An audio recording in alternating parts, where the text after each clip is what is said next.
जय हिंद दोस्तों, मेरा नाम है अनिरुद्ध और मैं आप सभी का स्वागत करता हूं इंडिया डिकोडेड पर। दोस्तों, China has once again come back to its old habits. इस बार चाइना के द्वारा शक्सगम वैली के मुद्दे को उठाया गया है और इंडिया को प्रोवोक करते हुए उन्होंने शक्सगम वैली का इलाका, जो कि 5180 स्क्वायर किलोमीटर का एरिया है, उसके ऊपर अपना क्लेम यहां पे कर दिया है। आप यहां पे देख सकते हैं खबर दोस्तों, पिछले एक दो दिनों से सामने आ रही थी, लेकिन अब फाइनली इस चीज को लेकर सबसे पहले तो इंडिया के द्वारा बिना कोई टाइम वेस्ट करते हुए डिप्लोमेटिकली तो हमने रिटॉर्ट किया ही किया है, लेकिन मोर इंपॉर्टेंटली उसके साथ में इंडियन आर्मी भी यहां पे स्टेप इन कर चुकी है। And from the highest ranks of Indian army, हमारे आर्मी चीफ, उन्होंने क्लियर कट बोला है एलएसी पे कड़ी नजर है और साथ में ये भी कहा गया है कि चाइना के जो भी यहाँ पे दावे हैं उनको हम लोग आउट राइटली रिजेक्ट करते हैं। सारी की सारी खबरें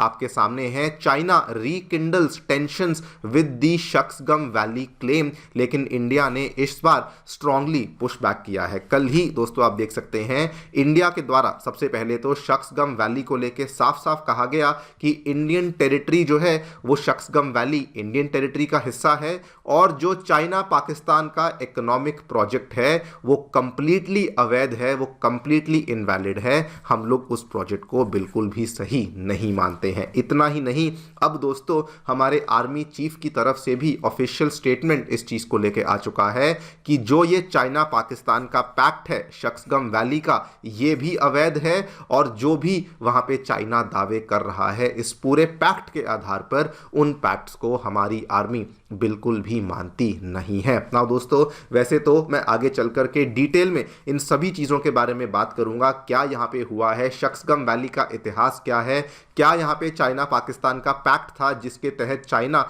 इसके ऊपर दावा कर रहा है। लेकिन इस बार ये खबर बहुत ही स्पेशल बन जाती है फॉर 2-3 मेजर रीजंस। पहली बात तो, आज तक जब भी इस चीज का लेके मुद्दा उठा है, कभी भी इंडिया के द्वारा मिलिटरीली इसको लेकर इतना अग्रेसिवली पुशबैक नहीं किया गया। हाँ, डिप्लोमेटिकली हमारी एमईए बोलती थी कि हम लोग इस पर्टिकुलर पैक्ट को, इस पर्टिकुलर समझौते को नहीं मानते हैं, हम लोग चाइना के इन दावों को रिजेक्ट करते हैं। लेकिन पहली बार इंडियन आर्मी की तरफ से भी ये वाला स्टैंड क्लियर कट बोला गया है। नंबर 2, यहां पर एक आर्टिकल है of the China Pakistan pact, थोड़ा ध्यान से सुनिएगा इसे।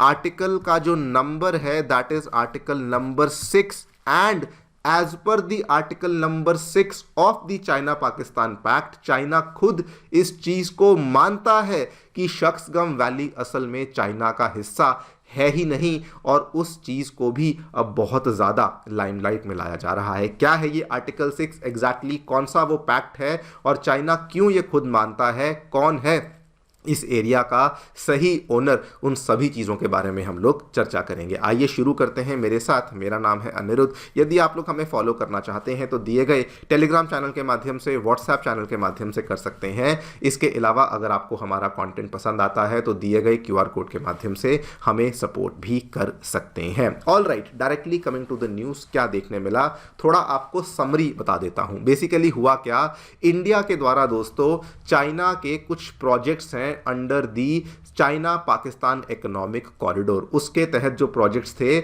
उसको लेकर इंडिया के द्वारा एक डिप्लोमेटिक स्टेटमेंट दिया गया था। इंडिया ने कहा कि हम इन प्रोजेक्ट्स को बिल्कुल भी एक्सेप्टेबल नहीं मानते हैं और जिन इलाकों में ये प्रोजेक्ट्स बनाए जा रहे हैं वो सारे के सारे इलाके पाकिस्तान के द्वारा अवैध तरीके से कब्जाए हुए इलाके हैं। जैसे ही ये स्टेटमेंट सामने आया, इस बार चाइना के द्वारा पहली बार उन्होंने क्या कहा, उन्होंने शक्सगम वैली के ऊपर दावा करना शुरू कर दिया। पहले तो इंडिया के द्वारा दिए गए स्टेटमेंट्स के ऊपर ऑब्जेक्शन रेज किया और फिर कहा कि हम इन ऑब्जेक्शंस के खिलाफ इंडिया जो बोल रहा है हम उसको एक्सेप्ट नहीं करते। और इसके बाद दोस्तों टेक्निकली जनरली यहां तक बातचीत रुक जाती है, लेकिन इस बार इंडिया ने एक बार फिर से स्टेटमेंट जारी किया, कहा कि चाइना की जो एक्टिविटीज शक्सगम वैली में हो रही हैं they are a violation of Indian sovereignty, because ये वाला जो इलाका है this is a part of the former princely state of Jammu and Kashmir और इसीलिए हम इन चीजों को एक्सेप्ट नहीं करते हैं। ये सारी की सारी जो चीजें हुई हैं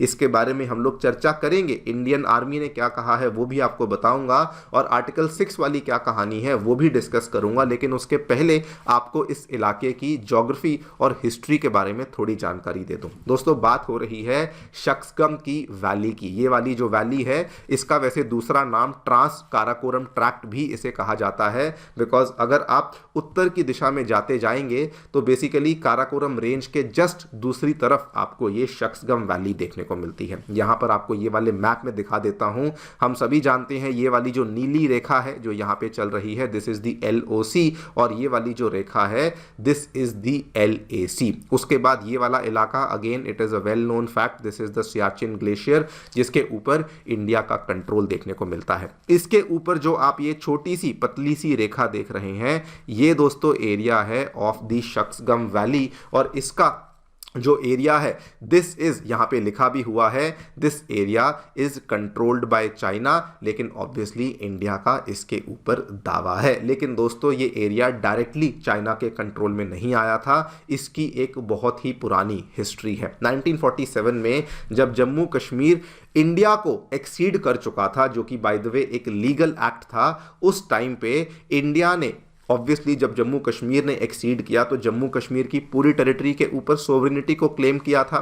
लेकिन 1947-48 में जब इंडिया पाकिस्तान के बीच में क्लैश हुआ था, पाकिस्तान ने अवैध तरीके से उस एरिया के ऊपर कंट्रोल ले लिया था हिस्टोरिकली। बल्कि वो जो इलाका है वो आज भी लद्दाख का ही पार्ट माना जाता है। अगर आप वहाँ के इलाकों के नाम भी देखेंगे आपको समझ आ जाएगा वो इलाका लद्दाख का ही हिस्सा माना जाता है। लेकिन जब पाकिस्तान ने अवैध तरीके से उस एरिया को ले लिया था, उसके कुछ सालों बाद 1963 में, स्पेसिफिकली 2 मार्च 1963 को चाइना पाकिस्तान के बीच में एक समझौता होता है, और उसी समझौते के तहत ये वाला जो एरिया है जो कि पहले पाकिस्तान ने लिया था 47-48 में, वो वाला एरिया चाइना पाकिस्तान को दे देता है। एंड एरिया की टोटल जो यहाँ पे अगर आप उसको नापें तो 5180 स्क्वायर किलोमीटर का एरिया निकल कर आता है। दोस्तों, इस पर्टिकुलर अग्रीमेंट के आर्टिकल 6 को थोड़ा ध्यान से देखिए, मैं दोबारा भी इसके बारे में बात करूंगा। आर्टिकल 6 ये क्लियर कट बोलता है कि जो ये बाउंड्री यहाँ पे निर्धारित करी गई है ये एक टेम्पररी बाउंड्री है, और इस बाउंड्री को रीनेगोशिएट किया जाएगा after the settlement of the Kashmir dispute between the parties जो कि कश्मीर डिस्प्यूट की हैं। यानी कि इंडिया और पाकिस्तान जो कि दो यहाँ पे पार्टीज हैं कश्मीर मुद्दे को लेकर, जब वो अपने डिस्प्यूट को सेटल कर लेंगे उसके बाद ये वाला जो एरिया है डिसाइड किया जाएगा कि या तो ये इंडिया के पास जाएगा या फिर ये पाकिस्तान के पास जाएगा। ये आर्टिकल 6 किसका है?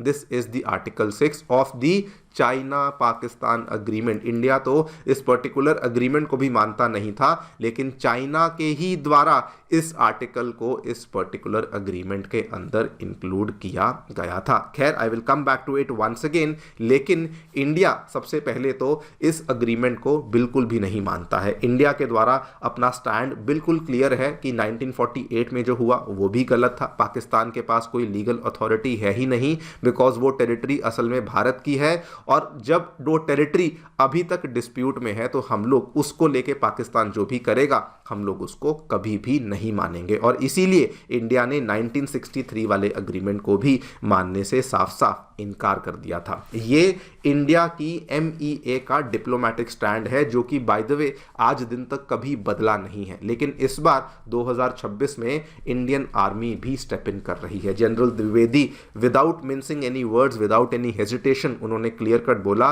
कि अभी तो सिचुएशन स्टेबल है लेकिन वहां पे हमारी पैनी नजर रखी हुई है। उन्होंने साफ साफ ये भी कहा, आप यहां पे देखिए, with our continued strategic orientation on this front our deployment along the LAC remains balanced and remains robust। और हमारी जो वहाँ पे अप्रोच है वो अब बहुत ज़्यादा चेंज भी हो चुकी है। ये दोस्तों बहुत बड़ी बात है, फिर से बोल रहा हूँ, कभी भी इस चीज़ को लेके डिप्लोमेटिक स्टेटमेंट से आगे हम लोग नहीं बढ़े थे। आमतौर पे क्या होता था, वो लोग कुछ करते थे, इंडियन डिप्लोमेसी अपनी तरफ से स्टेटमेंट जारी करती थी, लेकिन उसके बावजूद भी वो बिल्कुल अपना काम वहाँ पे करते रहते थे। लेकिन इस बार जो चीज़ें हो रही हैं, the fact that the army has stepped in, ये क्लियर कट बताता है, स्पेशली जब आर्मी चीफ यहाँ पे बोल रहे हैं, ये क्लियर कट बताता है कि केवल MEA इन्वॉल्व नहीं, बल्कि यहाँ पे नेशनल सिक्योरिटी और आर्मी का भी पूरा जोर पीछे से लगा हुआ है। नाउ दोस्तों, दो बातें सामने आती हैं। पहली चीज़,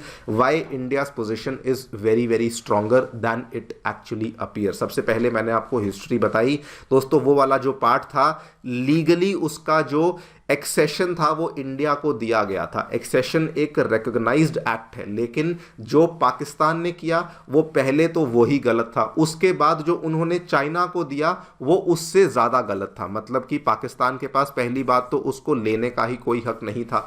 अगर लेने का हक नहीं था तो कल को ट्रांसफ़र करने का हक तो बनता ही नहीं है। और इसीलिए इंडिया की जो पोजीशन है वो शुरू से ही स्ट्रांग थी, लेकिन इस बार इंडिया की पोजीशन और भी ज़्यादा स्ट्रांग हो चुकी है। उसका भी आपको रीज़न बताऊंगा, वो दोस्तों I will come to it. लेकिन इस बार कई सारे जो एक्सपर्ट्स हैं वो ये भी कह रहे हैं कि असल में चाइना भी उस पर्टिकुलर एरिया का सही ओनर है ही नहीं, बिकॉज आर्टिकल 6 जो कि 1963 चाइना पाकिस्तान अग्रीमेंट यहाँ पे साइन हुआ था, उसको अगर आप देखें क्लियर कट बोला गया है बाउंड्री सेटलमेंट टेम्पररी है, उसको रीनेगोशिएट किया जाएगा after the final settlement of the Kashmir dispute. और ये किस किस के बीच में है? ये दोस्तों इंडिया और पाकिस्तान के बीच में है। ऑब्वियसली जब भी ये यहाँ पे सॉल्व होगा, भले वो पाकिस्तान के पास ही क्यों ना चला जाए, लेकिन तब भी वो पाकिस्तान के पास ही जाएगा, वो चाइना के पास नहीं जाएगा। ये अगर हम इस पर्टिकुलर स्टेटमेंट को ध्यान से देखें। अब इसका मतलब आपको समझा देता हूं। इसका मतलब चाइना का खुद का भी उसके ऊपर कोई क्लेम नहीं है। चाइना इम्प्लिसिटली एक्सेप्ट्स कि टेरिटरी की ओनरशिप जो है वो अनरिजॉल्व्ड है, और कल को जो भी सोवरन होगा इंडिया या पाकिस्तान में से ही होगा, वो उस केस में उस इशू को रीनेगोशिएट कर सकता है, रीओपन कर सकता है। मतलब कि किसी भी तरीके से चाइना की कोई भी ओनरशिप इसके ऊपर नहीं है। Now coming back to the one question जिसको मैंने आंसर नहीं किया, क्यों इंडिया की पोजीशन इस बार बहुत स्ट्रांग लग रही है? दोस्तों, चाइना अभी बहुत वल्नरेबल हो रखा है। हाँ, चाइना CPEC के प्रोजेक्ट को चला रहा था, बहुत सारे एरिया से बहुत सारी चीज़ों को बना रहा था, लेकिन दोस्तों CPEC की हालत आप सभी जानते हैं। बट मीनवाइल इंडिया अपने प्रॉपर एरियाज़ में, स्पेसिफिकली LAC के पास वाले एरियाज़ में जो वहाँ पे इंफ्रास्ट्रक्चर को लेके एसिमेट्री थी, India is not leaving any stone unturned. वहाँ पे एसिमेट्री को कम करने के लिए सड़कें, ब्रिजेस, एयरफील्ड्स, इन सभी चीज़ों को बनाया जा रहा है। कई सारी डेवलपमेंट्स तो बल्कि हमने पिछले साल के एंड में ही देखी हैं। स्पेसिफिकली गलवान वैली वाले मुद्दे के बाद चाइना ने बहुत सारी कोशिश करी हमें कोअर्स करने की, बेवकूफ़ बनाने की, मैनिपुलेट करने की, लेकिन वो सारी की सारी कोशिशें यहाँ पे फेल हुई थी। बल्कि अब तो गलवान को लेके मूवी भी आने वाली है, जिसमें कि अगेन चाइना के द्वारा जो चलाया गया नैरेटिव था उसको भी बस्ट किया जाएगा। बट येस, अगर ऑन ग्राउंड बात करी जाए तो वहाँ पर भी इंडिया के द्वारा मेजर लेवल पे प्रोग्रेस किया गया है, जो कि चाइना से एक्सेप्ट नहीं हो रहा है। और इसीलिए जानबूझ के इस बार शक्सगम वैली का मुद्दा उठाया गया, लेकिन the fact is they are highly vulnerable right now. देखते हैं क्या होता है। आप लोग जो भी सोचते हैं मुझे बताएं कमेंट सेक्शन में। मेरी तरफ से इतना ही। Thank you so much for listening. Stay tuned and stay safe.